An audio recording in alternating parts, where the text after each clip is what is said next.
The tornado came without warning on that scorching August afternoon in 1882, tearing through Williams, Arizona with a fury that turned Zara Dalton's modest homestead into splinters and dust. She had barely managed to throw herself down the root cellar steps before the entire structure above her head exploded into the sky, beams and boards and precious memories swirling away like leaves in an autumn wind. The cellar door slammed shut above her from the force of the wind, plunging her into darkness so complete she could not see her own trembling hands. The roar lasted what felt like hours but was probably only minutes, and then there was silence so absolute it hurt her ears. Exhausted from the terror and the oppressive heat that lingered even underground, Zara found herself unable to climb the ladder to freedom.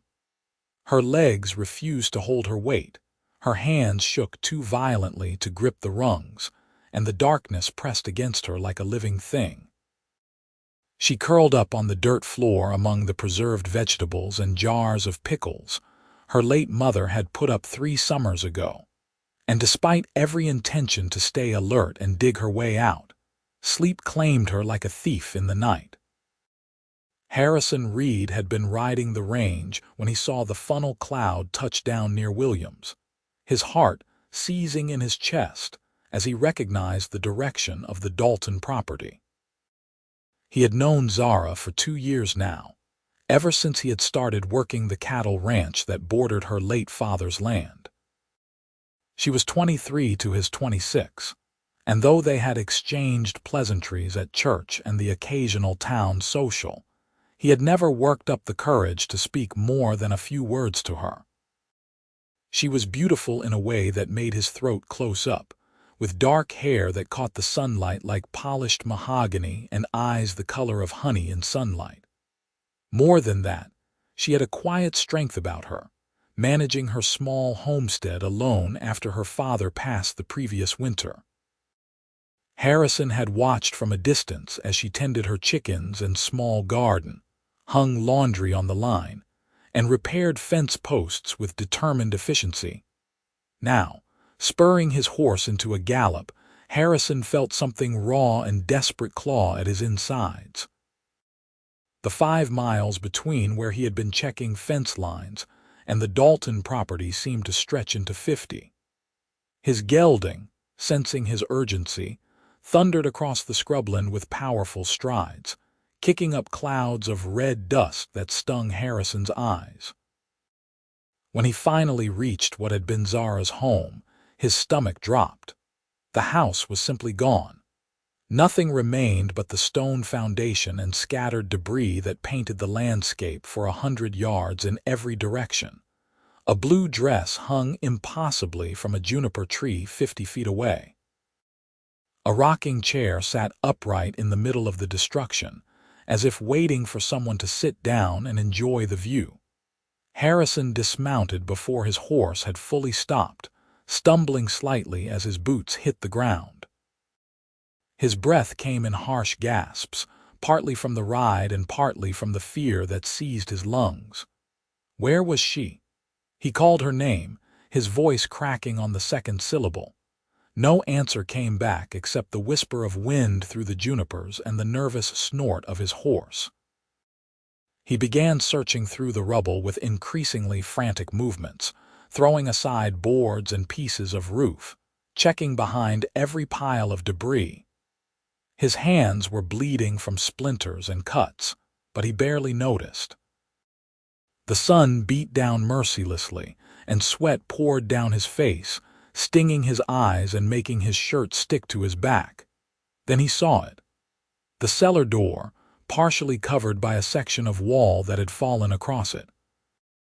Harrison's heart leaped into his throat as he rushed over and began hauling away the debris. The door was wedged shut by the weight, and it took him precious minutes to clear enough away to wrench it open. The hinges screamed in protest, and he had to use all his strength to pull it up and back. Sunlight flooded into the darkness below, and there, curled on the dirt floor like a child seeking comfort, was Zara. For one terrible moment, Harrison thought she was dead. Then he saw the gentle rise and fall of her breathing and nearly collapsed with relief. He called her name again, softer this time, but she did not stir. The heat underground must have been unbearable, and he could see that her dress was soaked with sweat, her face flushed even in the relative coolness of the cellar. He descended the ladder carefully and knelt beside her, placing a gentle hand on her shoulder. She was deeply asleep, the kind of exhausted slumber that comes after profound shock and fear. He tried again to wake her, speaking her name close to her ear, but she only stirred slightly and did not open her eyes. Harrison knew he could not leave her down here, but he also knew that moving her to town in her current state, with no shelter and the sun at its peak, could be dangerous. He carefully lifted her in his arms, surprised at how light she felt, and carried her up the ladder with painstaking care. Once above ground, he surveyed the devastation again with new eyes. She had nothing. Everything she owned in the world had been scattered across the Arizona landscape. The practical part of his mind began cataloging what needed to be done, but the protective part of his heart was focused entirely on the woman in his arms.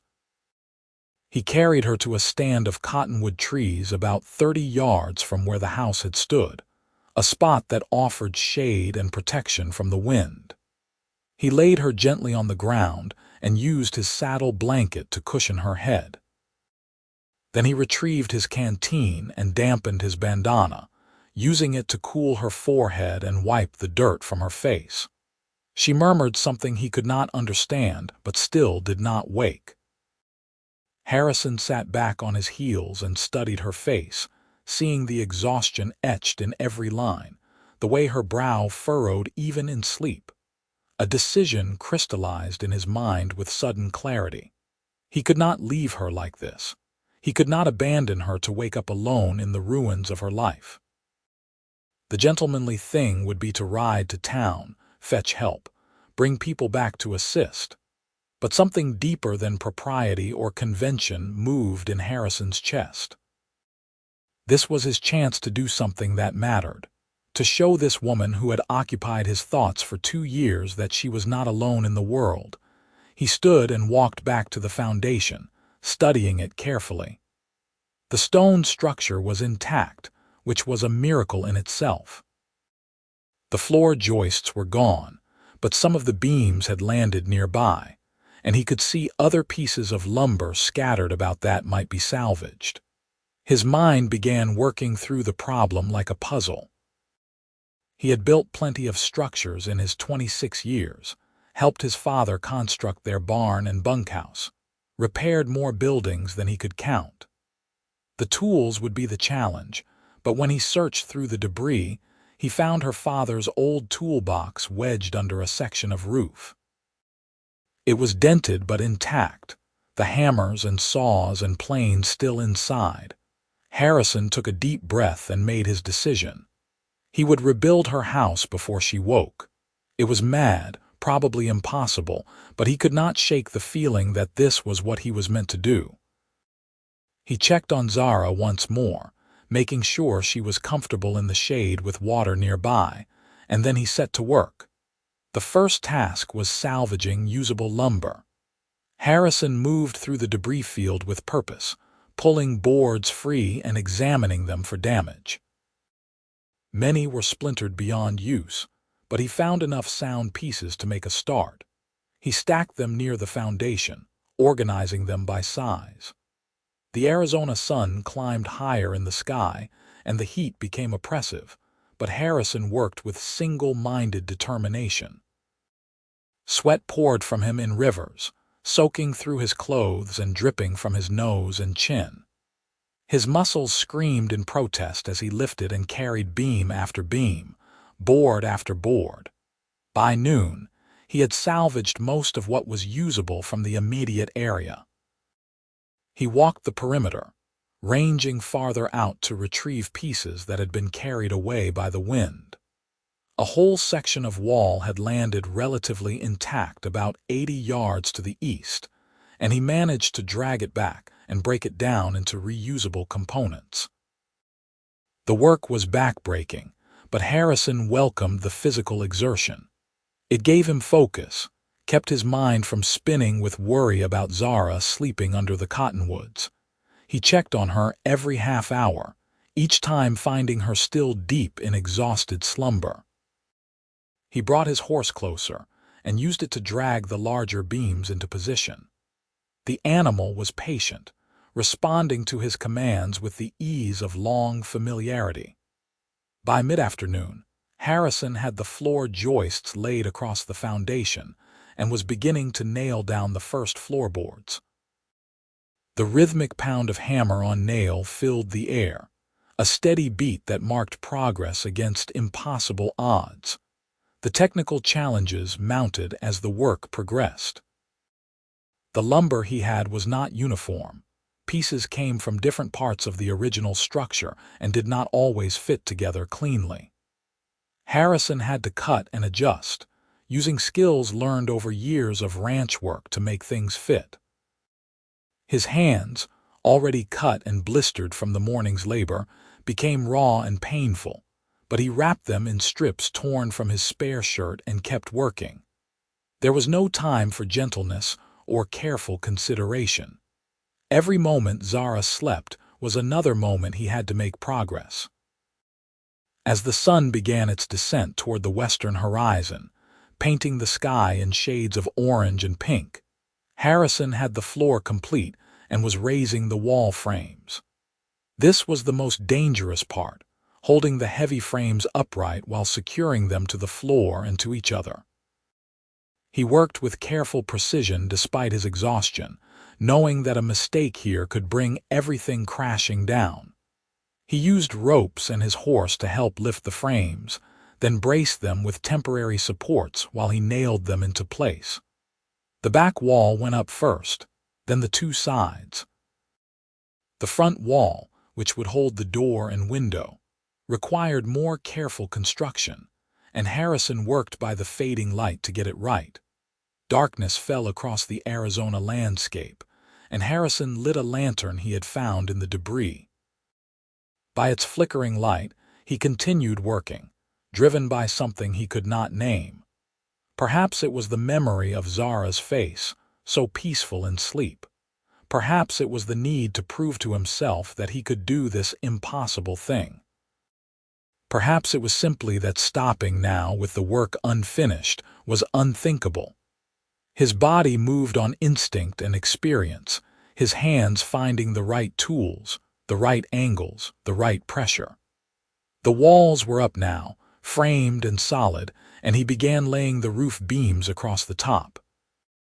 The night air cooled his overheated skin but brought new challenges. The darkness made it harder to see what he was doing, and he had to work more by feel than sight. He moved carefully, testing each board before trusting his weight to it, double-checking every nail to ensure it was driven true. The roof was where he had to improvise the most. The original shingles were scattered and broken, unusable. But he found sheets of tin roofing in what had been the shed, miraculously intact, and he carried them up and began securing them to the roof beams. The tin was awkward to work with, sharp edges cutting his already damaged hands, but it would keep out the rain and provide shelter. Somewhere around midnight, Harrison paused in his work and climbed down from the roof. Every muscle in his body throbbed with fatigue, and his hands were so swollen he could barely make a fist.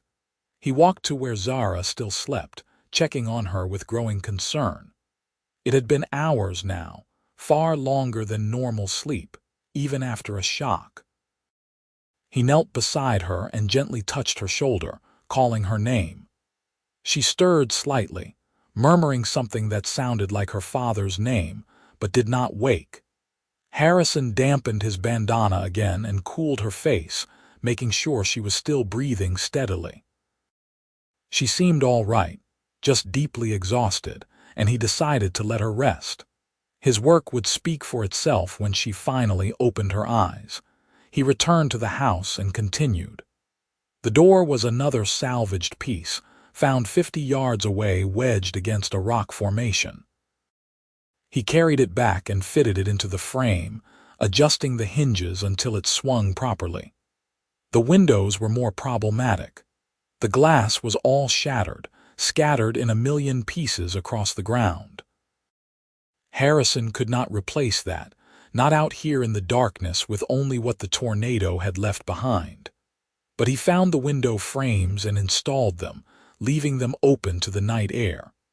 It was summer, and the lack of glass would not matter for now. She could cover them with cloth until proper windows could be installed. Inside the structure, Harrison worked to make it livable. He had found her bed frame relatively intact, and he wrestled it inside, repairing the broken slats with salvaged wood. The mattress was ruined, torn and soaked, but he had extra blankets in his saddlebags from a planned overnight trip to the far pastures. He spread them on the repaired bed, creating a place for her to sleep that was better than the hard ground. He found her kitchen table overturned but undamaged, and he brought it inside along with 2 chairs that only needed minor repairs. Piece by piece, he rebuilt not just the structure but something that resembled a home. As the first gray light of dawn began to touch the eastern sky, Harrison stepped back and surveyed his work. The house stood. It was rough, certainly not as polished as the original had been, but it was solid and weatherproof. The walls were straight, the roof was secure, and the door opened and closed properly. Inside, it was sparse but functional. He had even found some of her dishes and cooking utensils and arranged them on a salvaged shelf. It was not perfect, but it was a home, and it had not existed 16 hours ago. Harrison was swaying on his feet, exhaustion pulling at him like a physical weight.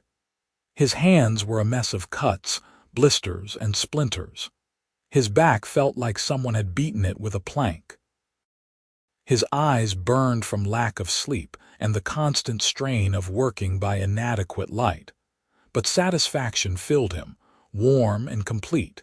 He had done it. Against all logic and reason, he had rebuilt Zara Dalton's house in a single night. He walked back to the cottonwood trees as the sun broke over the horizon, painting the landscape in shades of gold and amber. Zara was beginning to stir, her eyes fluttering beneath closed lids.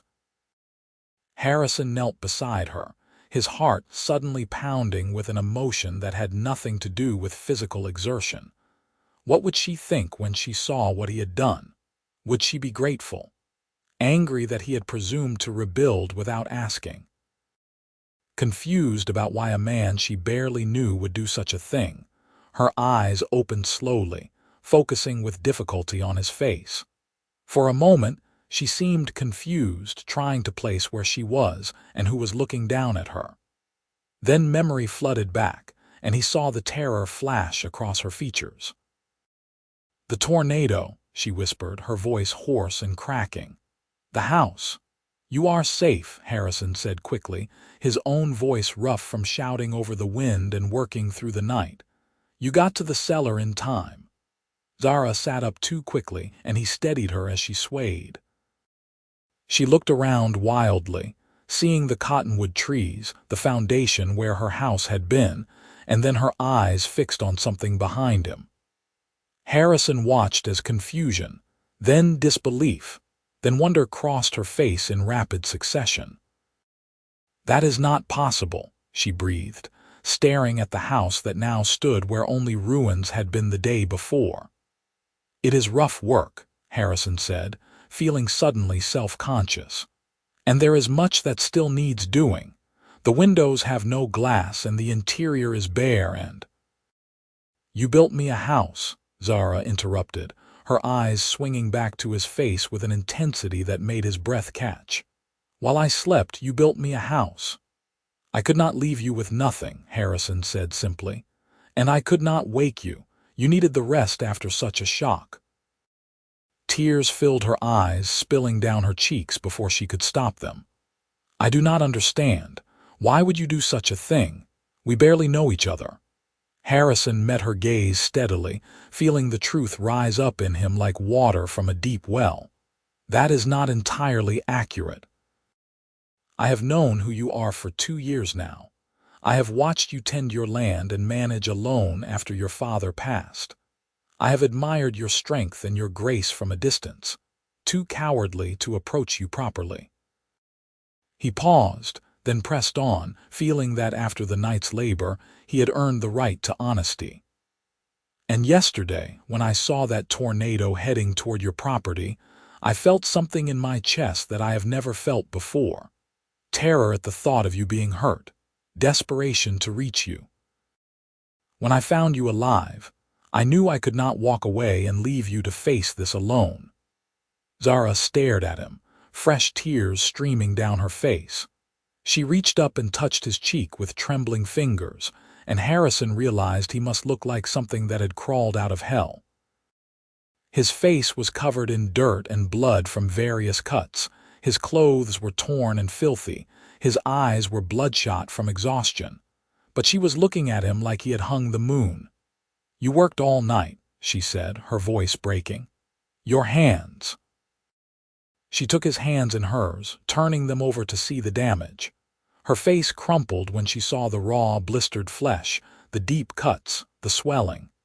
"You hurt yourself for me." "I would do it again," Harrison said, meaning it with every fiber of his being. 1,000 times over, I would do it again. Zara made a sound that was half sob, half laugh, and then she was in his arms, clinging to him with surprising strength. Harrison held her carefully, aware of how grimy and battered he was, but unable to make himself let go. She smelled like earth and fear, and something floral he could not name, and holding her felt like the most right thing he had ever done. They stayed that way for a long moment, and then Zara pulled back, wiping her eyes with the back of her hand. "You need rest, and those hands need tending. Come inside, and let me care for you as you have cared for me." Harrison let her lead him to the house, his exhaustion suddenly crashing over him in waves. Inside, Zara moved with purpose despite her own lingering fatigue, finding clean water and cloth among the salvaged items. She made him sit in one of the chairs and began carefully cleaning his hands, wincing in sympathy when he could not suppress sounds of pain as she worked. The cuts were deep in places, and she worked with gentle efficiency, wrapping them in clean bandages after applying some salve she had found in a jar that had somehow survived intact. "You should have woken me," she said as she worked. "This is too much for one person to do alone." "You needed the sleep," Harrison repeated. "And truthfully, I needed to do this. I cannot explain it properly, but it felt like the most important thing I would ever do." Zara looked up at him, her honey-colored eyes searching his face. "You have given me back my home. More than that, you have given me hope when I thought everything was lost. I do not have words sufficient to thank you." "I do not want thanks," Harrison said, the words coming from somewhere deep and true. "I want the chance to know you properly. To speak with you not as a neighbor who waves from a distance, but as a man who cares deeply about what happens to you." A smile broke across Zara's face, transforming her features from merely beautiful to radiant. "I think I would like that very much. I have noticed you too, you know. At church and at the socials. I always hoped you would approach me, but you never did." "I thought you were too fine for a simple cowboy," Harrison admitted. "Your father owned his land and you managed it so well. I am just hired help on someone else's ranch." "My father was a farmer's son who came west with nothing but determination," Zara said firmly. "He taught me that a person's worth is measured by their character, not their circumstances. And you, Harrison Reed, have shown more character in one night than most men show in a lifetime."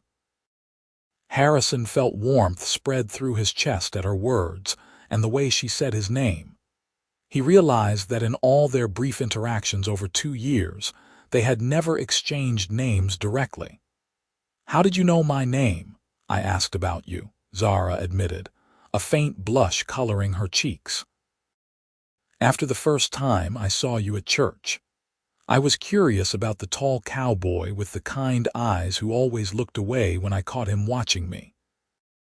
They smiled at each other, and despite the circumstances, despite the exhaustion and pain and the ruins surrounding them, Harrison felt something light and hopeful bloom in his heart. This was not how he had imagined getting to know Zara Dalton, but perhaps it was better than any scenario he could have planned. "You need to sleep," Zara said after she finished bandaging his hands. "You can barely keep your eyes open." "I should ride back to the ranch," Harrison protested half-heartedly. "Let them know I am all right. They will worry when I do not return." "They will understand," Zara said firmly. "Sleep first, just a few hours. Then you can ride back and explain. I am certain once they know what you were doing, they will not begrudge you the rest." She guided him to the bed he had assembled, and Harrison was too exhausted to protest further. He lay down on the blankets, and the simple relief of being horizontal after standing and climbing and lifting for nearly 24 hours straight was almost overwhelming. Zara covered him with another blanket despite the summer heat, and he felt her hand rest briefly on his shoulder. "Thank you," she whispered, "for everything." Harrison tried to respond, but sleep claimed him before he could form the words. When he woke, it was afternoon and the sun was streaming through the empty window frames. For a moment he was disoriented, unsure where he was or why his entire body felt like it had been trampled by cattle. Then memory returned, and he sat up quickly, looking around. The house was quiet, but he could hear movement outside. Harrison stood carefully, his muscles protesting every movement, and walked to the door. Zara was in what had been her garden, salvaging what she could from the destruction. The tornado had torn through the neat rows of vegetables, but she was patiently gathering what remained, placing rescued produce in a basket. She had changed clothes, wearing a simple brown dress that must have been stored in the root cellar and thus survived. Her hair was braided and pinned up, and she moved with determined efficiency. Harrison stepped outside, and she looked up at the sound, her face brightening when she saw him. "You are awake. How do you feel?" "Like I was in a stampede," Harrison admitted, "but better than I expected." "I found some coffee in the cellar," Zara said, gesturing toward a pot sitting on stones near a small fire. "It is probably terrible, as I had to boil it cowboy style without proper equipment, but it is hot and strong." Harrison poured himself a cup and found she was right on both counts. The coffee was bitter and gritty, but it was exactly what he needed. He drank it standing beside the fire, watching Zara work in the garden. The domesticity of the scene struck him, how natural it felt to wake up and find her there, to share coffee and morning conversation even though less than a full day had passed since he found her in the cellar. "I should head back to the ranch," Harrison said reluctantly. "Explain what happened." "I am supposed to be working, and they will need to know why I abandoned my duties." "Will you come back?" Zara asked, and there was something vulnerable in her voice that made Harrison's heart clench. "If you want me to," he said. "I would like to finish some of the work on the house.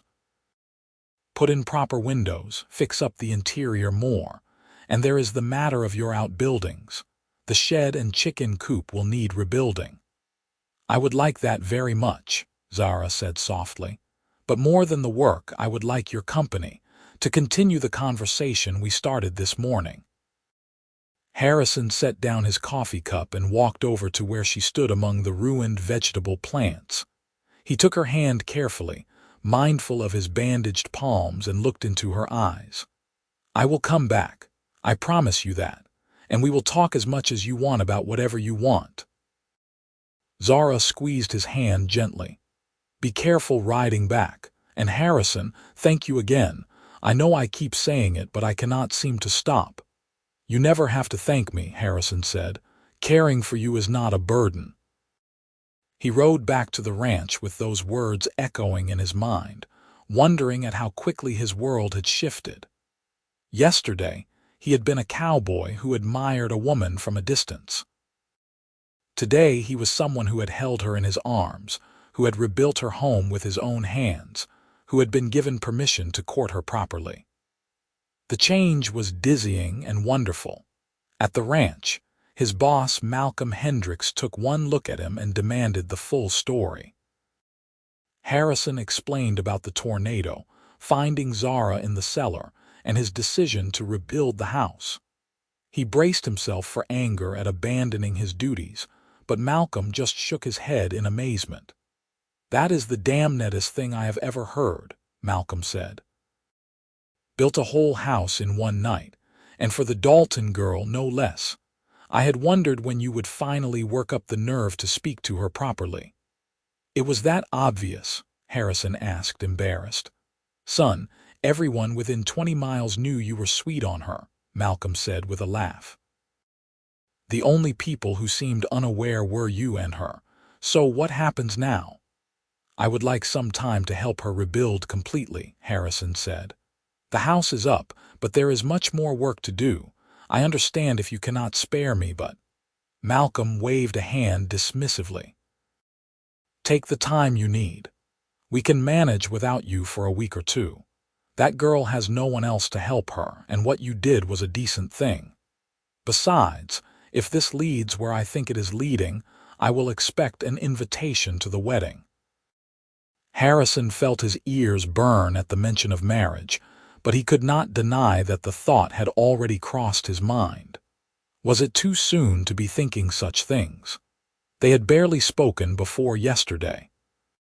But somehow, after the intensity of the past day, after pouring his heart into rebuilding her home, after seeing the way she looked at him with wonder and gratitude and something warmer, it did not feel too soon at all. He gathered supplies from the ranch, including glass panes for windows, additional tools and food supplies that he could bring to Zara. Malcolm contributed generously, saying that the Dalton family had always been good neighbors and deserved help in their time of need. Harrison loaded everything onto a pack horse and rode back to Williams as the sun set, eager to see Zara again even though only a few hours had passed since he left. When he arrived at the homestead, he found that Zara had been busy in his absence. She had continued salvaging items from the debris field and had organized everything in neat piles near the house. She had also cleaned the interior more thoroughly, sweeping away dirt and making the space more livable. When she saw him riding up with the pack horse, her face lit up with genuine joy. "You came back," she said, and he heard the relief in her voice. "I said I would," Harrison replied, dismounting, "and I brought supplies. Malcolm sends his regards and says you are not to worry about paying for any of this." "Everyone has been so kind," Zara said, her eyes misting. "I feel overwhelmed by it." They worked together to unload the supplies, and Harrison found himself hyper-aware of every accidental touch, every moment when they reached for the same item, every exchanged glance. The attraction between them was palpable, growing stronger with each passing hour. It was not just physical, though Harrison could not deny that he found Zara achingly beautiful. It was something deeper, a sense of connection that felt both brand new and ancient, as if they had known each other for lifetimes, instead of just beginning to truly know each other now. That evening they sat outside under the stars, sharing the meal Zara had prepared from salvaged food and supplies Harrison had brought.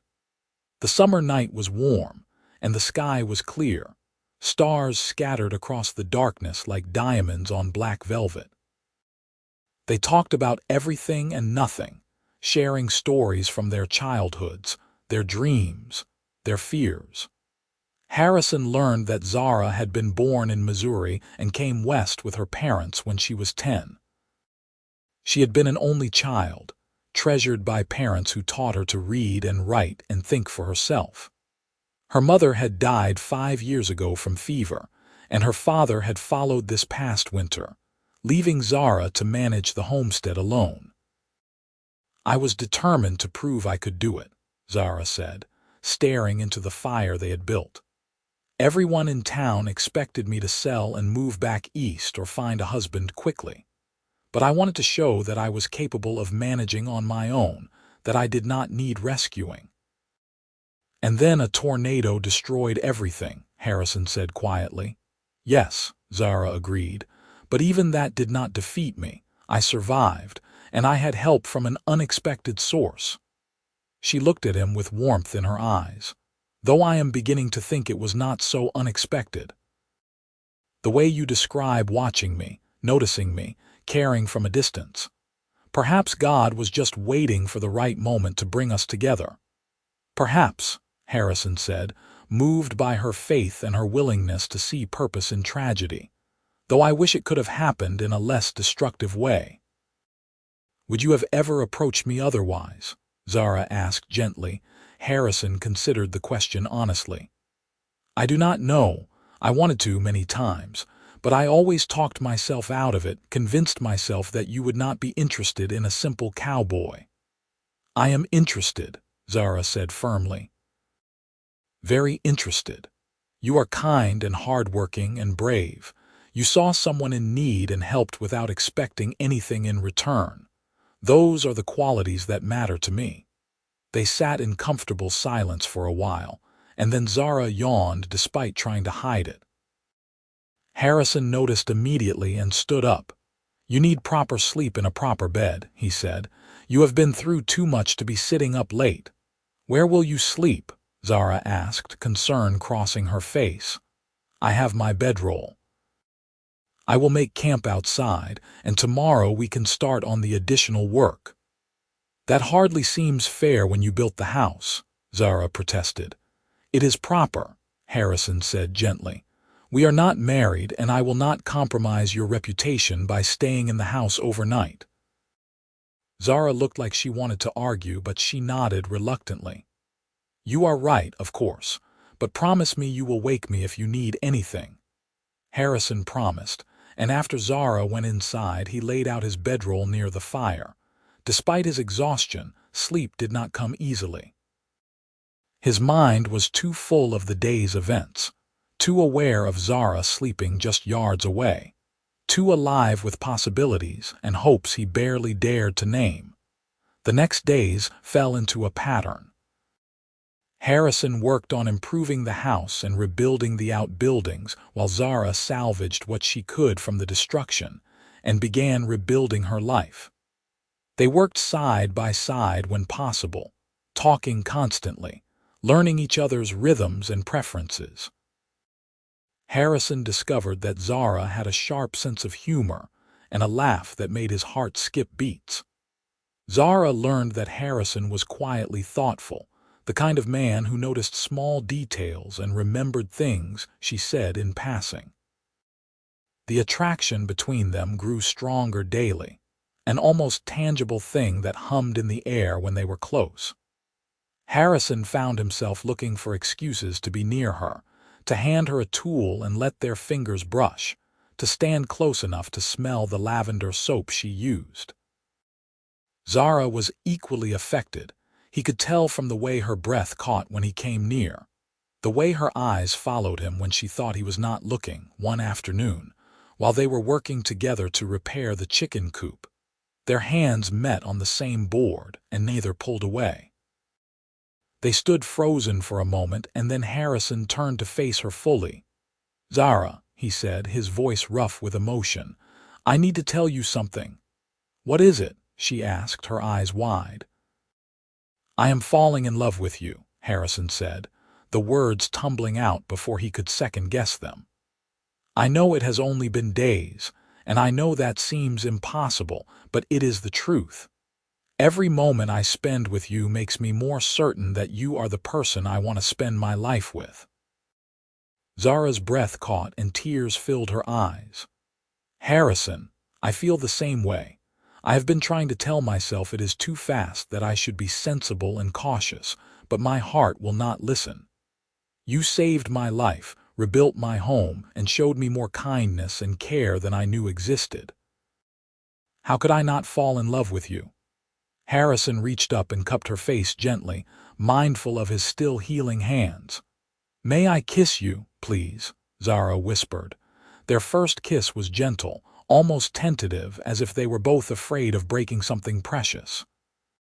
But then, Zara's arms came around his neck, and Harrison pulled her closer, and the kiss deepened into something that spoke of promise and passion and commitment.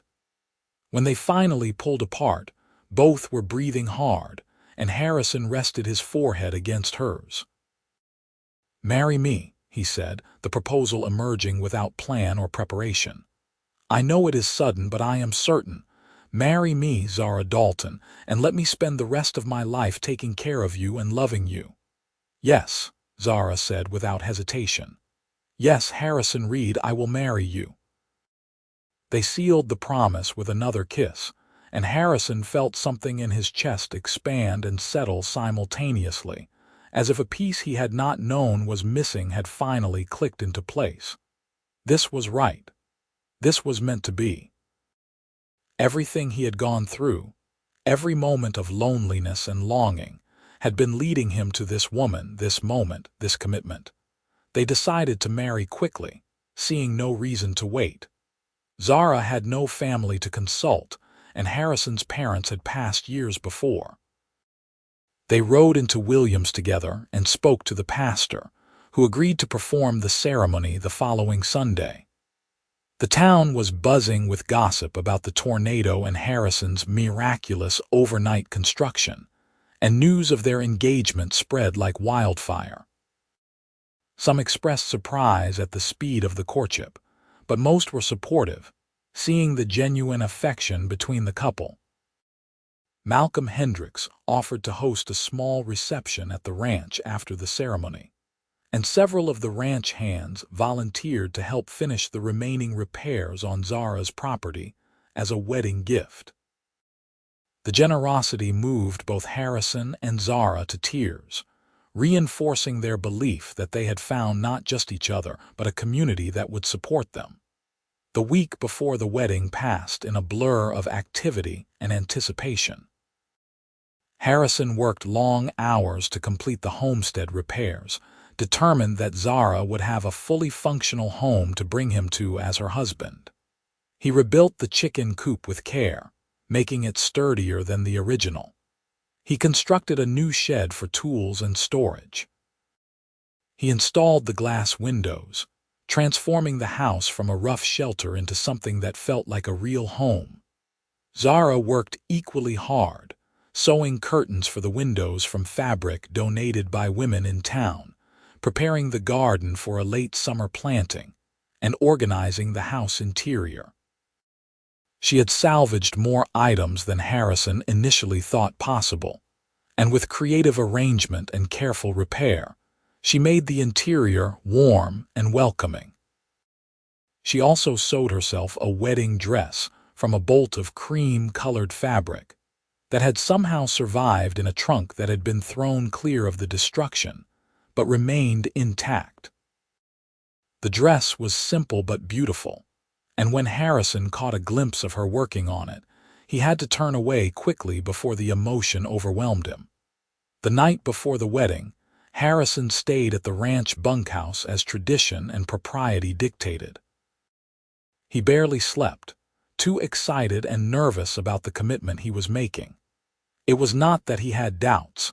He knew with absolute certainty that marrying Zara was the right decision. But the magnitude of it struck him as he lay in the dark listening to the snores of the other ranch hands. Tomorrow he would become a husband. Tomorrow he would take on the responsibility of caring for another person for the rest of his life. Tomorrow everything would change. The wedding day dawned clear and bright, another perfect Arizona summer day. Harrison dressed in his best clothes, a suit he had bought for church that was slightly too tight in the shoulders but would have to do. Malcolm drove him into town in the wagon, offering fatherly advice about marriage that made Harrison both grateful and embarrassed. At the church, a small crowd had gathered. Most of the ranch hands had come, along with many townspeople who knew the Dalton family. Zara had no bridesmaids, having lost touch with most of her childhood friends after her parents died. But several women from town had helped her dress and arrange her hair. When she walked down the aisle on the arm of Malcolm Hendricks, who had volunteered to give her away, Harrison felt his breath stop completely. She was radiant. The cream dress complemented her coloring perfectly, and her dark hair was arranged in an intricate style that must have taken hours. But it was her expression that unmade him, the joy and love and certainty shining from her eyes. She looked at him like he was the only person in the world, and Harrison felt 10 feet tall under that gaze. The ceremony was simple and traditional. They exchanged vows, promising to love and honor each other in sickness and health, in prosperity and hardship. Harrison's voice was steady as he spoke, putting every ounce of sincerity he possessed into the words. Zara's voice trembled slightly with emotion, but her eyes never left his face. When the pastor pronounced them husband and wife, the kiss they shared felt like a benediction and a promise all at once. The reception at the ranch was lively and warm. There was food and music and dancing, with ranch hands playing fiddles and guitars while couples spun around the cleared barn floor. Harrison danced with his bride, holding her close and marveling at the fact that she was his now, legally and spiritually. Zara laughed with pure joy, her earlier composure giving way to unrestrained happiness. As the sun set and the party continued, Harrison and Zara slipped away, riding back to their home under a sky painted orange and pink. The homestead looked different now, transformed from a disaster site into a place of new beginnings. The house stood sturdy and welcoming, smoke rising from the chimney where they had left a fire banked that morning. Inside, away from the eyes of the town and the ranch, they came together as husband and wife with a tenderness and passion that felt sacred. Harrison was gentle with Zara, aware that this was new for both of them, and she responded with trust and desire that made his heart ache with love. They learned each other slowly, discovering what brought pleasure and what created connection, building the physical foundation of their marriage with the same care Harrison had used to rebuild the house.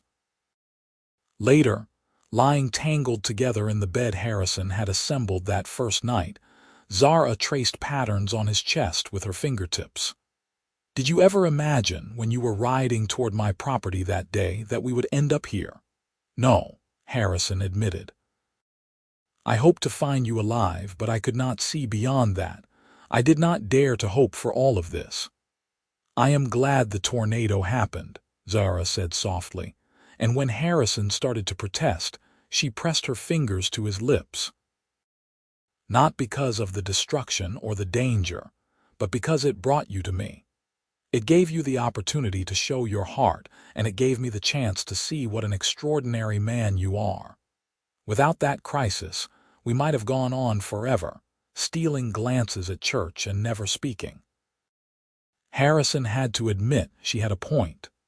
"God works in mysterious ways," my mother used to say. I suppose this proves her right. They drifted to sleep wrapped around each other, secure in their love and their future together.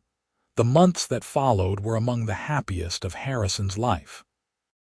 He continued working at the ranch, but now he came home each evening to Zara, to a hot meal and warm conversation and the comfort of her presence. They worked together to build their life, adding chickens to the repaired coop, planting a winter garden, making small improvements to the house and property. The homestead began to thrive under their combined efforts, becoming more productive than it had been even before the tornado. In October, Zara told Harrison she was pregnant. He swept her up in his arms, spinning her around despite her laughing protests, overcome with joy at the news. The pregnancy was easy for the most part, and Zara bloomed with it, her happiness making her even more beautiful. Harrison became protective to an almost comical degree, refusing to let her lift anything heavy or work too hard, hovering like a mother hen until Zara finally told him to stop treating her like she was made of glass. Their daughter was born in June of 1883, a healthy baby with her mother's dark hair and her father's blue eyes. They named her Rose, after Zara's mother, and Harrison fell completely in love the moment he held her. Watching Zara nurse their daughter, seeing the tender way she cradled Rose, Harrison felt his heart might burst from the fullness of it. Life settled into a rhythm punctuated by the demands of farming and ranching and raising a child. Rose grew from a baby into a toddler, taking her first steps on the land her grandfather had claimed, learning to speak in the house her father had rebuilt. Harrison divided his time between working at the ranch and helping Zara manage their growing homestead. They acquired a milk cow and more chickens, expanded the garden, and began planning for a future that seemed bright with possibilities. 2 years after Rose was born, Zara became pregnant again. This time the pregnancy was harder, and Harrison worried constantly.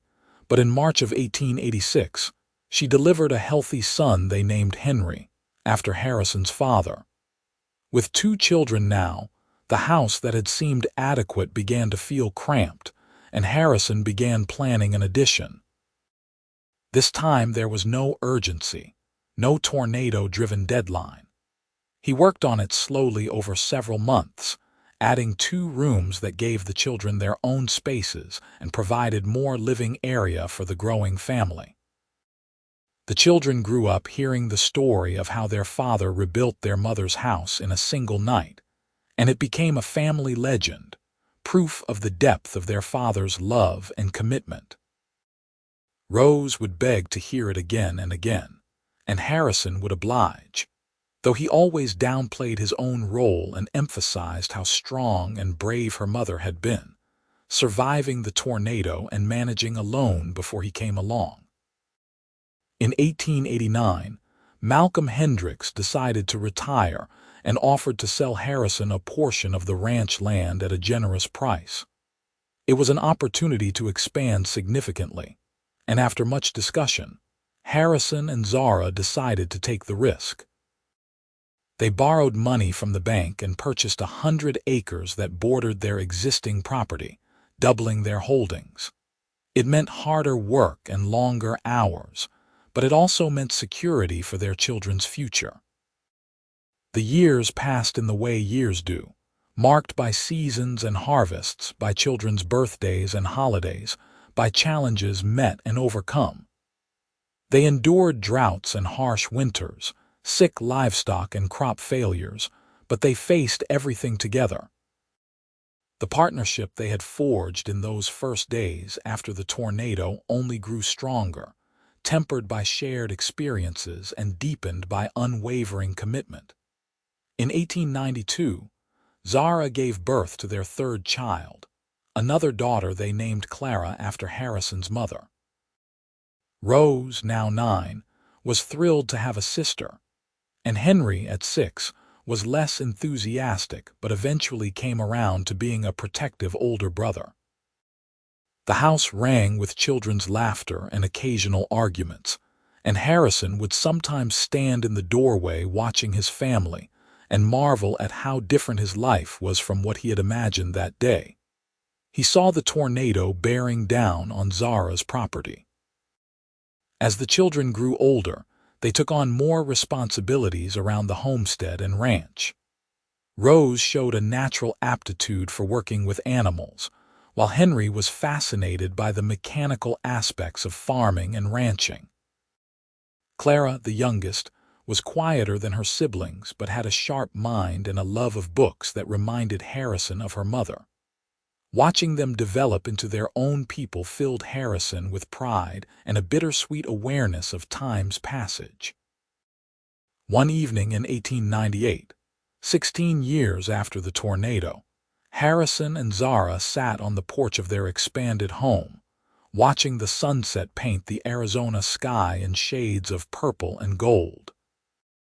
Rose was courting a young man from town, and they could hear her laughter drifting from the barn where she was showing him how to properly saddle a horse. Henry was inside helping Clara with her arithmetic homework, his patience with his younger sister a testament to his growing maturity. "Do you ever think about that day?" Zara asked softly, reaching over to take Harrison's hand. "The tornado?"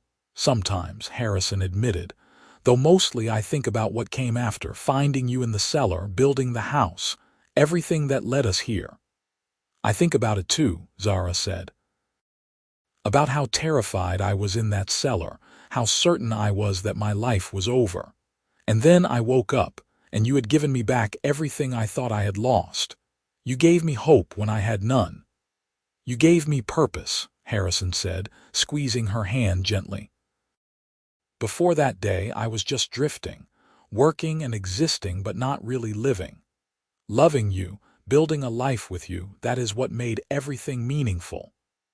They sat in comfortable silence, hands linked, watching as the stars began to emerge in the darkening sky.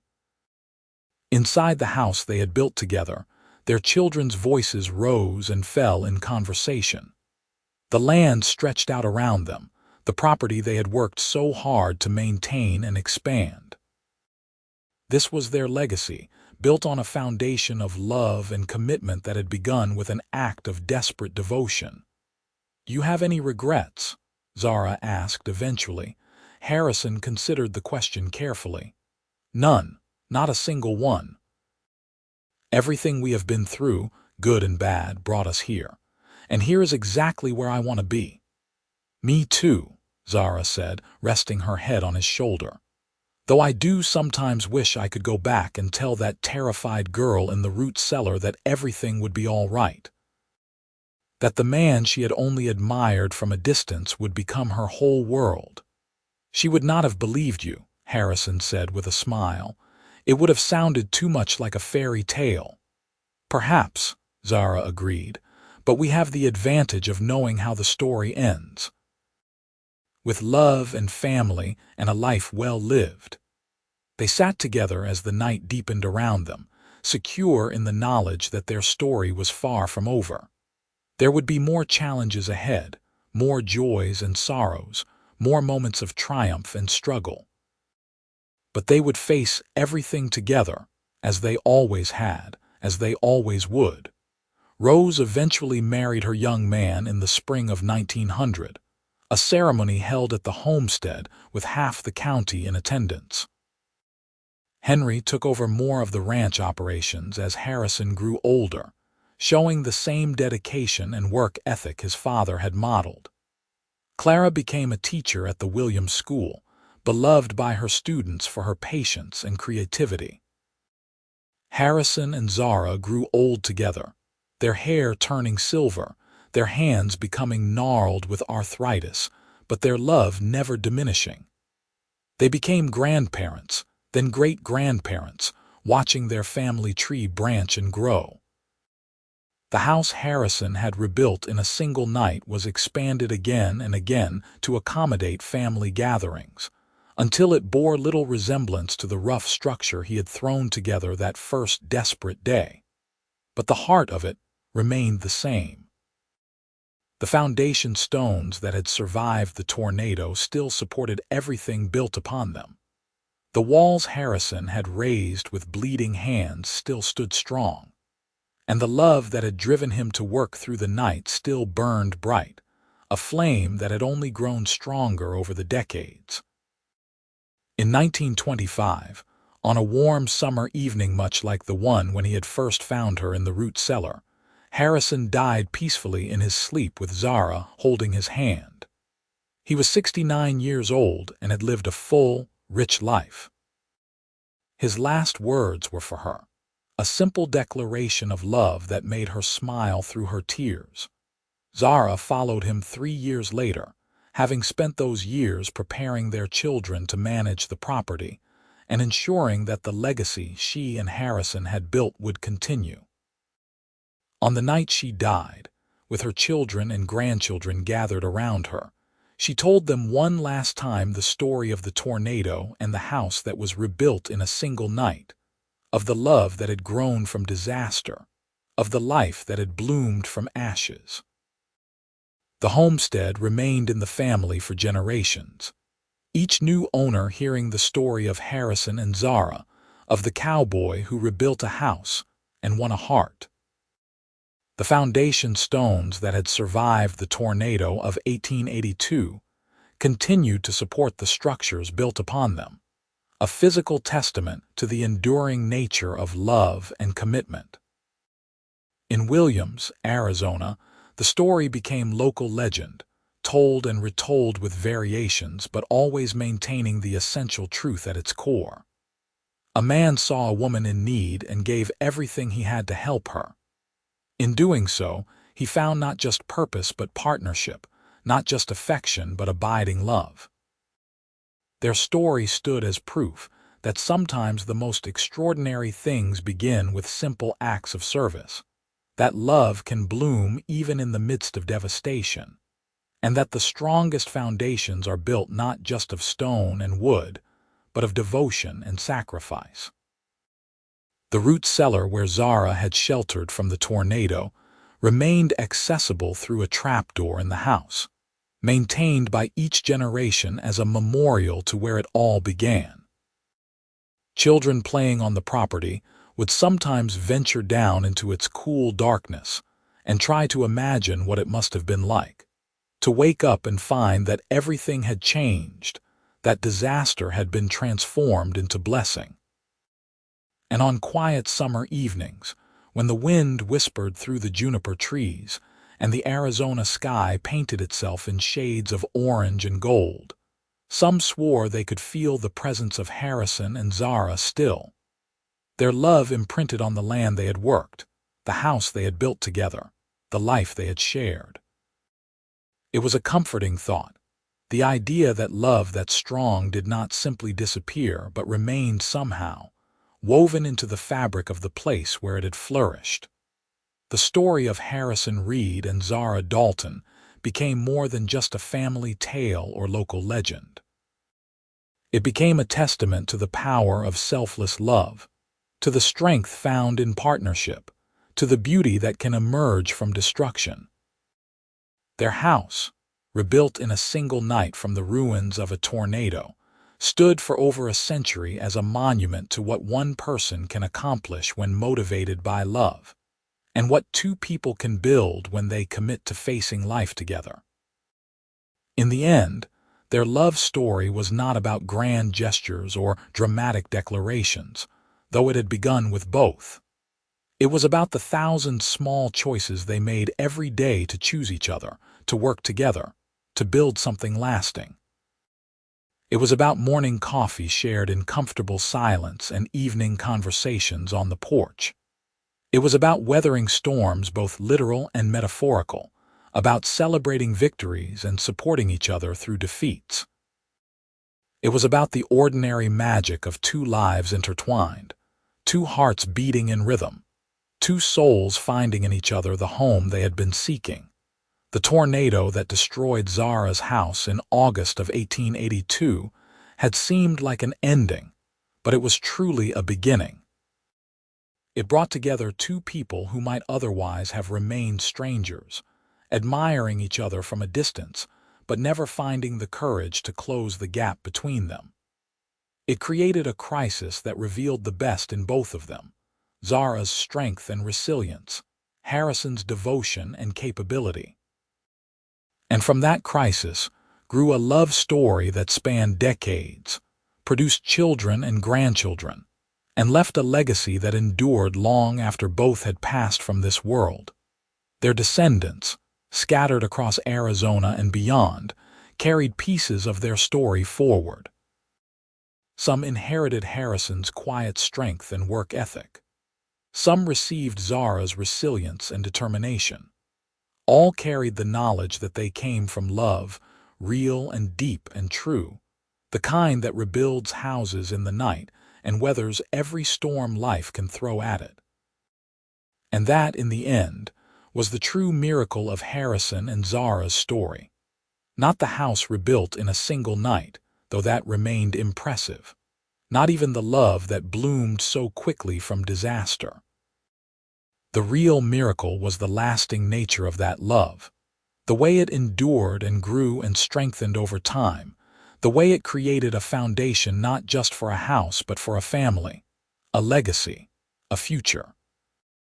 In the Williams Cemetery, two headstones stood side by side, simple markers that gave names and dates but could not capture the fullness of the lives they represented. Harrison Reid, 1856–1925, and Zara Dalton Reid, 1859–1928. To anyone passing by, they were just two more graves among many, two more lives lived and ended in a small Arizona town. But those who knew their story understood that these markers represented something more. They marked the resting place of two people who had loved extraordinarily well, who had built something beautiful from ruins, who had proven that sometimes the most unlikely circumstances produce the most lasting results. They represented a truth as old as humanity itself, and as fresh as each new morning. Love changes everything. The house they built together stood for generations, sheltering their descendants and keeping alive the memory of that August day when a tornado took everything, and a cowboy's love gave it all back. And in the hearts of those who heard their story and carried it forward, Harrison and Zara lived on, immortal in the way all great love stories are immortal, inspiring others to love bravely, to serve selflessly, and to believe that even in the darkest moments, hope can be rebuilt board by board, nail by nail, through sheer determination and the transforming power of love.